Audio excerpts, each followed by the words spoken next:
The following podcast is not actually a podcast at all, but a YouTube video Thomas and I made almost 2 years ago that inspired the podcast. You can find the audio cassette of this book at camphortree.net, H-O-R, tree, and there is a collection of the stills as well as the audio recording.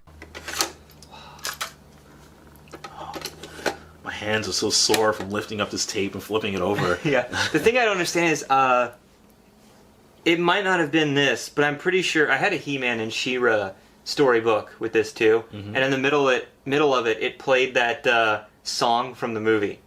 Oh, really? Yeah, and it just played it, the whole song to listen to, like the I can't remember what it was, like the power of love or something is what it's called. I think.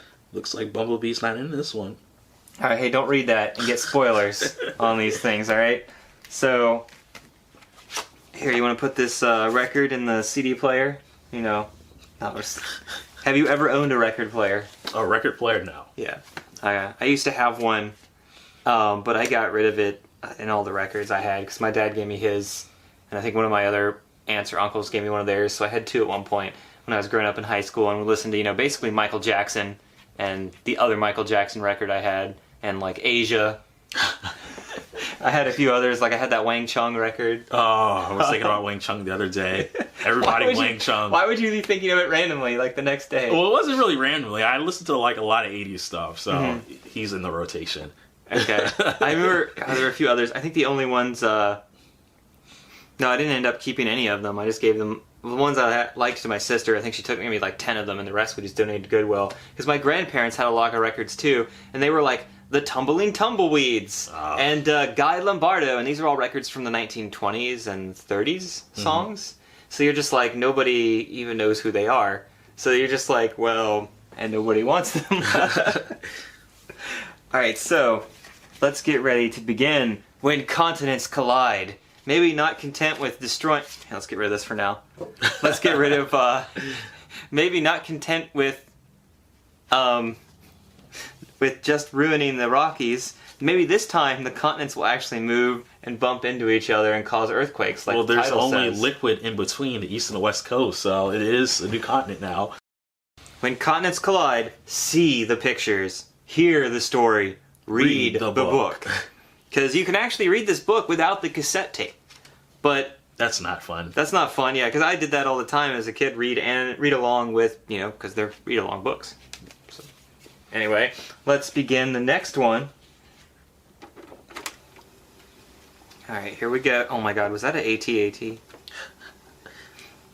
I think we're listening to side one because I might have... These books were made for separate tapes, but I have the tape that had both in one, so they don't match, because these are both record books. Now it's time for our second action-packed Transformers story. It was right. Are you ready for adventure?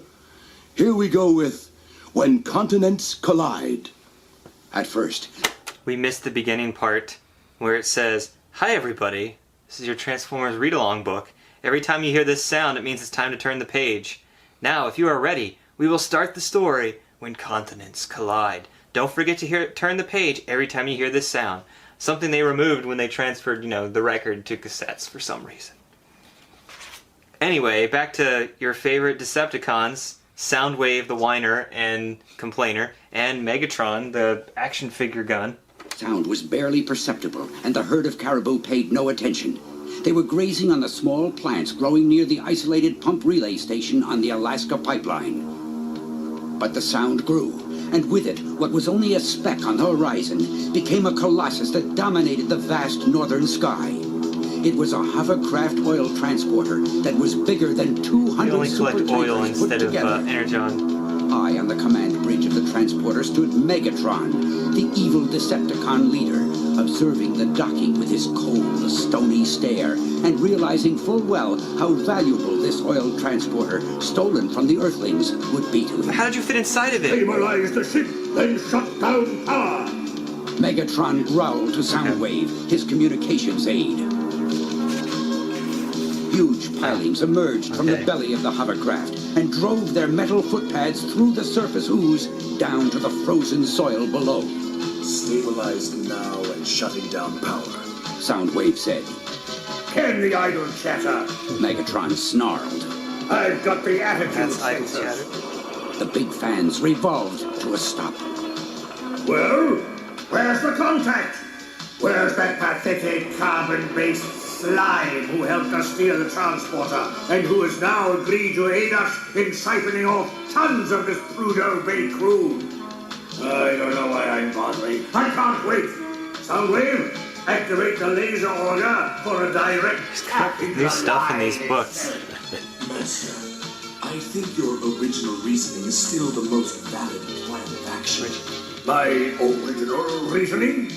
Yes, mighty Megatron. By bribing this Earthling, we will have an ally, one who will allow us to return here repeatedly and drain load after load of oil without anyone else being wiser. Just You one know, inside man sometimes my Yeah, cunning that lets enemies this leave secretly me. lets in this Not giant continue show. operations as planned. Yes, Master. Soundwave had to convince him to go with Giant plan A of winches his down plan the instead of plan B A of his own gangway plan. clanged open, and a ramp extended down to the ground. A huge loading hose snaked Jeep, out of that its looks like port an and was Autobot. grabbed by two Decepticons who coupled the end of it to a station outlet valve. The Earthling who stepped out of the relay station to check on the operation glanced briefly at the transporter, then turned and went back inside. That fool is valuable to us only so long as he is useful. Said Megatron after the man had disappeared. Yes, Master. Useful. He just And opens when the he gate is for no them. longer, Like, I understand, Master. what worthless treated was it that induced this betrayal of his Oh, people? here we go. A desire for a new Jeep, mighty Megatron. wow. As that very Wow. Jeep was being unloaded That from the Jeep is transporter, an Autobot, you the dumbass. Decepticons were totally I mean- unaware that they were being infiltrated by an undercover Autobot spy. It was Hound in his earthly mode as a Jeep. Oh my god, this is falling apart Yeah, already. wait, hold on. So, I'm imagining the plan of this is the guy's like, oh man, I gotta warn the Autobots. Like, no, pretend to be their inside man, ask for a Jeep, we'll make sure to have Hound, be at a Jeep dealership where Megatron will come, he will steal or / buy you with his other, car salesman inside man. Yep. And then, because it's a cartoon world, he will coincidentally, go to the exact location that you've been plotting out this whole time and hope that he will come in and kidnap you. Yep. So, yeah, because desire for a Jeep. Yeah, it's from the transporter, so it clearly indicates the Decepticons took this specific Jeep and didn't realize it was an Autobot. Yep. I hope he painted his Autobot symbol off the. On the side. Or did they not know? The only thing I can think of is if he said, "Oh, hey, go to this location where my friend has a Jeep, steal it from him." And I like how he's like, and when he's no longer useful, kill him. But no, we can't say that. It's a kid's book. Look at these little white guys down here too. They're look like little mini sound waves. All right, do the honors and continue the tape. Just don't hit that record button. The flow rate of the oil, Soundwave. Megatron snarled. But, Master, if we... I have no more patience. I want it all. Now, faster, what a good leader. Faster. My warriors need every drop of that lovely black juice to bathe their gears and fuel their engines. Total domination of the universe cannot wait on fools. Yes, mighty So this is like the Megatron. comic book version where As they the didn't need to enraged use oil. Earthling rushed out of the Yeah. relay station, Yeah. They waving also had frantically to try to stop energon the speed cubes up. as well, Megatron but- roared with laughter, then flattened him with an ion stun field from his fusion cannon. Farther south, in Valdez, Alaska, the terminus of the pipeline, the oil flow slowed to a trickle, then stopped. The oil company immediately sent out emergency signals, which were monitored by Prowl at Autobot Field headquarters. Chief, the Decepticons have finally broken cover. Prowl informed Optimus Prime, the brave and wise Autobot leader. Excellent work, Prowl. Where are they? Somewhere along the Alaska pipeline. That's the best you can do? The pipeline is hundreds of miles long. With the sketchy information at hand, Chief, I'm lucky to... Wait a minute. I'm receiving something. Yes, it's Hound's signal, coming in strong and clear. Wait, for a minute I was like, Megatron. Yeah, he did attack the guy. He killed the guy. He killed the guy. Yeah. Look, he says, the Earthling rushed out to the station, trying to stop the speed up. Megatron roared with laughter, then flattened him. like squished, dead, flattened. No, Like he it- shot him with the stun gun. Flattened as in knocked him down. I don't care. That's what I'm interpreting. Because even though it says an ion stun field, I'm imagining it's like this giant Laser bolt. laser box that just goes, and he's just like all over the field. Anyway. Above the Arctic Circle, the enormous oil transporter skimmed swiftly northward over the ice, its hover fans thundering and throwing up white plumes of snow. Skyfire, the Autobot quickly superjet forgot that about appeared high Skyfire in in the the animated gray series. sky, never reported this sighting useful. of the Decepticon hovercraft. No, he to just shows headquarters. up, and then they just forget they ever invented him, and he Optimus hardly Prime ever shows ordered up over the throughout the command series. frequency. The superjet dove quickly, catching the Decepticons by surprise and unleashing a hail of heat-seeking missiles and null rays. That sneaking Autobot junkie! Megatron raged. Retaliate immediately! My one minion, Megatron retaliate! brought the full force of his terrible fusion cannon to bear, but Skyfire managed to avoid every blast. Do something! Screamed Megatron. Wait! Soundwave yelled excitedly. According to their transmissions, Mighty Megatron, the jet has only enough fuel to remain over the target for a few more minutes.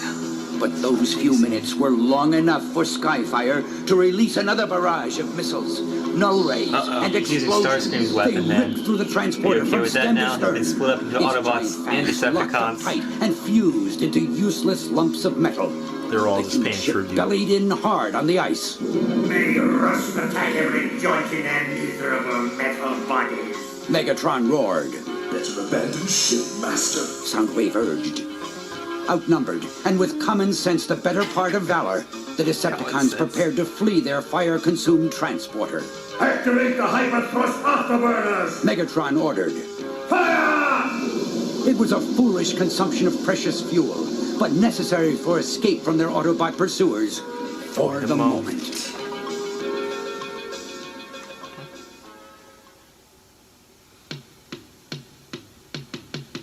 Intermission. Once again, the Decepticons had eluded the righteous grasp of their Autobot pursuers and survived to wreak havoc another day. Leaving their oil transporter behind, a raging inferno on the ice, they had escaped capture and disappeared into the vast frozen reaches at the top of planet Earth. Music is so... I like it a It's lot. so 80s and 90s. Communication center, the numerous video monitors cast a greenish glow. Prowl studied one monitor carefully as Optimus Prime stood at his shoulder. Well, bro? Optimus Prime urged. I can't tell. It may have just been an isolated blip. But I'm never going to be able to do this if you insist on hovering over me, Chief. I don't understand. We set up that sensor drone days ago. The Decepticons are out there somewhere. We'll find them, Chief. And remember, Hound is still at work, too. Well, losing that oil transporter and its fuel load should have slowed down the Decepticons. I just gotta show off really quickly Prowl's cat eyes. I mean, and look at his missiles. Like, I know he has them on the show, but it's really funny. Yeah, the proportions seem kind of questionable right there. And I know he's a police car, but the P here almost looks like his own name is on the side of his own body. All right, so this is pretty cool, actually. Before we begin, the beginning part is actually like they're in an ice cavern, and you actually see the whole thing around the words is also made like the words are And the inside the text ice is in the thing. cavern. Yeah, I mean, that's a pretty cool little effect for the kids. And we can see here he does have more minions that are never named, but I don't know, maybe they just didn't know who those were. They tried to keep it simple for They're the just kids. black and white like the other guys. They can't even afford color. Meanwhile, hidden deep in an ice cave, Megatron surveyed the feverish activity in his northernmost systems development center and fuel refinery. That's a mouthful. Well, Soundwave, He demanded. how soon will it be ready? And I don't want to hear any more excuses. Within the hour, Master. Remember, this is a highly sophisticated piece of machinery we've stolen from the Earthlings. This multi-tracked deep-sea oil transporter. And we've made it even more sophisticated by adding external laser-powered drilling capability and enough capacity to handle the total volume of the Prudhoe Bay Reservoir. Wow. Do you know what that is? Nope. Easily Neither do I. withstanding the frigid temperature and crushing pressure at the vast depths Ow. beneath the Arctic Ocean, Megatron's monster transporter clawed its way across the seabed. Soundwave monitored the computer analyzer and listened intently to the sonar probe returning its data. He looked up and announced, This is it, mighty Megatron. This is the perfect spot to begin drilling operations. It's the reservoir's lowest point, so all the oil will flow back here as we siphon off, putting less stress on our suction drives. What are you waiting for then, Soundwave? Commence drilling immediately! the huge drilling arm telescoped out from its travel lock, and the enormous suction tube piggybacked it like some overgrown sea serpent. Then there was a blinding flash, and the concentrated heat of the laser bit turned the water around it into thousands of gaseous bubbles. How are they going to heat up the entire Far above, water the oil of the pressure entire on the planet? hundreds of oil rigs in the Prudhoe Bay field began dropping. Then the oil stopped flowing completely. Confusion reigned on all the rigs. Once again, the Valdez terminus ran dry. Confusion turned to apprehension at the headquarters of all the world's oil No, Exxon companies. Valdez wasn't for another 4 years. Soon, For 3 a years. real reason for panic arose. The reservoir, practically drained of all its oil, began collapsing in on itself. This was followed by huge sections of continental plates shifting and starting to move together. Northern Siberia slowly approached Alaska. Earthquakes shook the planet from pole to pole. A huge crack does opened not from the catch a Arctic break. Ocean to So the much Yukon. global Icy destruction waters all the rushed time. in. Look, the Yukon, the Long Arctic. erupted on both sides of the Pacific Ocean. With the I learned that enormous earthquakes loss don't and actually happen destruction, like that. Both Russia and the West looked to place blame, each certain that the other had caused this catastrophe for their own ends. Threats on both sides became stronger, and the world stood on the brink of thermonuclear war. Wow, The entire fuel this supply of the escalation. planet was threatened with radioactive contamination. Only the Autobots could save the Earth, but they would have to act quickly. There's no saving the Earth. No. Just so much jeopardy. There's This has happened like a week later after they melted the mountains.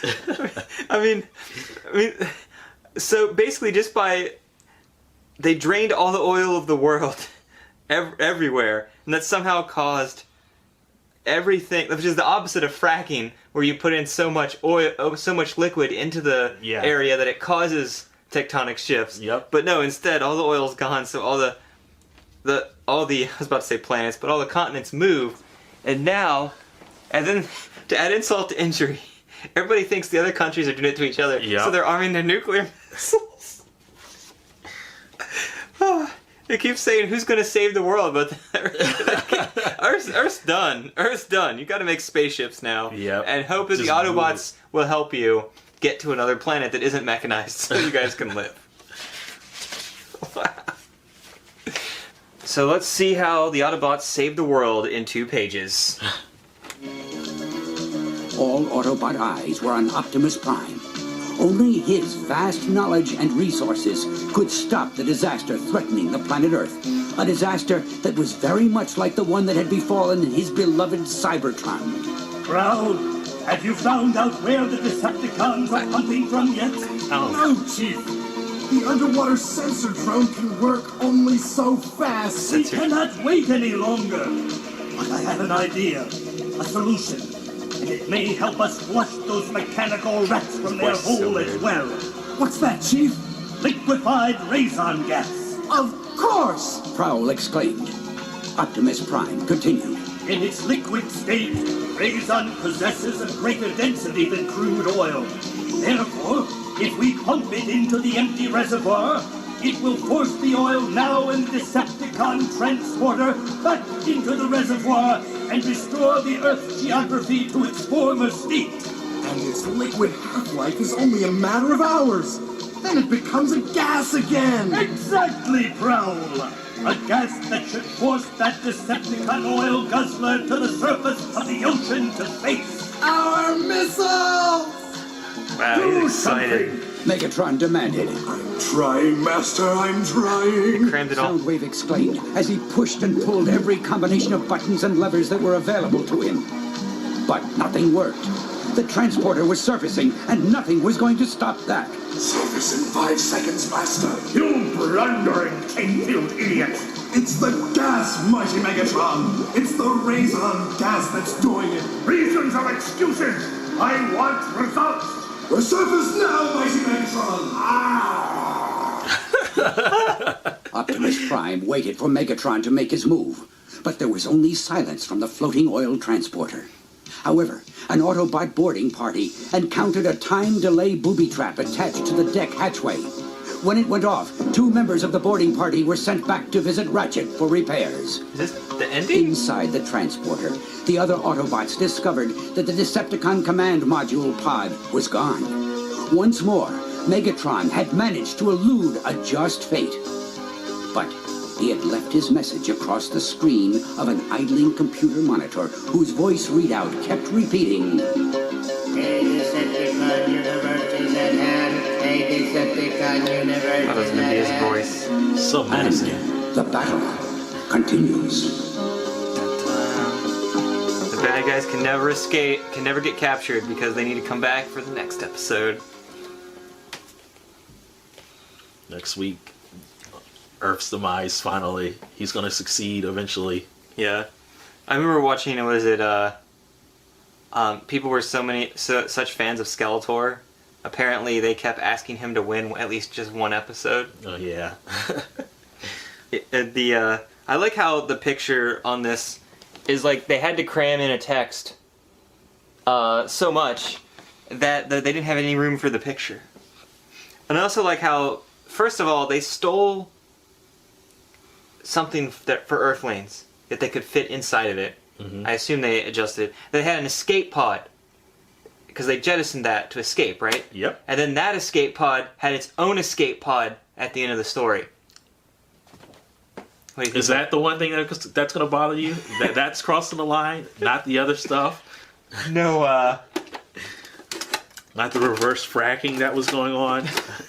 Well, I do like how they undermine the whole thing. They're like, we will pump it into the empty reservoir, which will force the oil in the ship to go back into the world. The reservoir. Reservoirs. Yeah, that doesn't make sense at all. And then it'll somehow just make the planet go, oh, everything's back to normal. I guess I'll return to normal. Spread back out. All the volcanoes that exploded, all the lava will just zip back up to the top. Did a volcano explode? Oh yeah, a volcano did explode. So lots of volcanoes exploded. And I'm sure when all that Raison gas dissipated and the oil goes back in the building and all the commotion from the Earth expanding again, I'm sure that's not going to make all these people upset and set off their nukes and stuff. So the one thing that's funny is basically Megatron and Soundwave fighting Skyfire, Optimus Prime, and Prowl. Because Bumblebee shows up in here, but he gets a sentence. Like, someone else shows up in here, but they get a sentence, so it doesn't even matter. Ratchet, doesn't matter. They say people got repaired by him, and that's it. Well, Hound got a little work. He got to take a vacation on a car dealership. Yeah. The one thing I think funny is Optimus Prime's like, no, this is much like the disaster that befalls Cybertron. And I'm like, what are you talking about? Cybertron was erupted by Civil War. You were there for it. He's supposed to be like the archivist. That's not what you wrote down. What are you talking about? He's an archivist in one separate universe. Okay. Not the original 80s universe. All right. Yeah, and also the narrator could not have done any of them because his voice is too out there. Like, you would recognize him if he tried to do the voice of them too. Though I have heard stories before about that where, I can't remember, there were some I read as a kid where you listen to one guy narrate and do all the voices. Well, yeah, there are a lot of audiobooks where the narrator, who just reads just the non-speaking parts, he actually does like the dialogue and stuff as well. Mm-hmm. I listened to a bit of the Game of Thrones audiobooks, and yeah, the narrator there, he does all the voices, men and women. Really? Yep. But did he try to make an inflection and make them all sound different? Yeah, he tries to make them sound different. I mean, you can tell it's still him, but there's all that, all of it is him. Mm-hmm. There's also a game called Animal Soccer that some people should check out, where one guy does all the voices for everything. Isn't this that bad video game you said? It's a terrible video game and he voices about maybe 30 different characters. Mm-hmm. Can you imagine how how awesome it would have been as a kid if you actually had the voices of the actual Transformers actors on here for things like this. Oh, that would actually be pretty interesting. But I knew, like, as I'm pretty sure, like with the He-Man one I have, with the G.I. Joes you would get in here, even the Pac-Man, I'm sure they couldn't even get the voice actors for any of those to come. And not even My Little Pony? My Little Pony, the Glory, the Magical Unicorn, Volume 1. Wow. I still like how Spider-Man and the Incredible Hulk began. I almost feel like that's an origin story of their buddy cop movie. Oh my goodness. Like, or like their buddy superheroes going around, doing all that. But, yeah, so do you think you would have enjoyed these as a kid, even if you didn't really pay attention to Transformers as one? Yeah, I probably would have liked it once or twice, something like that. I don't know if I could keep listening to it. They should have some of the soundtrack play at the end of it without the audio. Yeah, some of the, actually, like in the When Continents Collide one, actually had some pretty cool background music. Well, they both actually had the same music, I noticed. Oh, they did? Yeah, they used the same stuff. Wow. Yeah, I wish, wow, and it's called Cartoons. Cartoons? Yeah. Yeah, I figured that kind of is something you would just play in a car. All this really has is the copyright stuff on it. Nothing else. So do you want to find out what Purdue Reservoir is? Let's find out. Purdue Bay Reservoir. You got your phone? Nope. So yeah, Purdue Bay is a real thing. It's located at the northern center of Alaska. It is the largest oil field in the United States and in North America. Always educational Transformers. Yeah. What's funny is it just tosses it in there. Like, kids are going to know what it is. Or they're going to be like, would you have gone, hey mom, is this real? And asked your parents. Like, where is it? Can we visit it one day? Can we go see where Megatron almost destroyed the world with his shifting the tectonic plates? And have to make sure that one human who got flattened, is he still okay? Yeah, you never hear back from Hound. He's like, oh yeah, I totally saved the human. Instead, it's like Hound's there, and he's like, well, I let the human get squished because I didn't want to blow my cover. Yeah, so did you have anything like this as a kid? Any children's books, audio tapes? No, not that I can recall. I mean, outside of, like, Teddy Ruxpin. Yeah, see, we not only had Teddy Ruxpin, we had Big Bird. Oh, yeah. You had a Big Bird. I didn't have a Big Bird. You had a Big Bird, and you put a tape up his butt, and then he just talked, and it was the actual Big Bird voice from Sesame Street. Oh. And he moved his beak, and his eyes looked around and moved around at you. So you were just like, hey, you're talking with Big Bird, and he tells you a story, and then he occasionally breaks out into song, because that's what Sesame Street does. Yeah, it's pretty cool. Yeah, so it was always funny. We had him next to our Teddy Ruxpin. And nobody remembers poor electronic talking Big Bird. They only remember Teddy Ruxpin. Do you think, I guess, do you recall if any of these story schemes from Megatron ever made it into, like, the TV show? Yeah, if these happened in the cartoon, there would be, like, such catastrophic problems, like, the world over. They'd be like, Optimus would be like, oh no, we've failed humanity. Yeah, we can't roll back these changes. Yeah, these books are pretty funny, because I'm just, like, listening to some of them, and I'm just like, wow, these are very descriptive. And then, like, of everything that's going on, it's like they had to fill the pages. Yeah. So they're like, let's go back and add some more, flower up the language. Exactly. So, and then you have stuff that just doesn't make sense. Like, what was the point at the end of having two of the robots, the Autobots, the nondescript Autobots go down to check the ship and just go kaboom, just get to blown be destroyed. It's like all they did that so they could just name drop Ratchet because they were like legally obligated to put in at least 4 or 5 of them, and they're like, well, that happened, the end. And that's kind of crazy. Yeah, but well, we hope you've enjoyed our look at the Transformers Tape Me Along cassettes. Wow. That's it. Thank you. Wait. I was going to try to hit stop here on the cassette player. To stop the camera?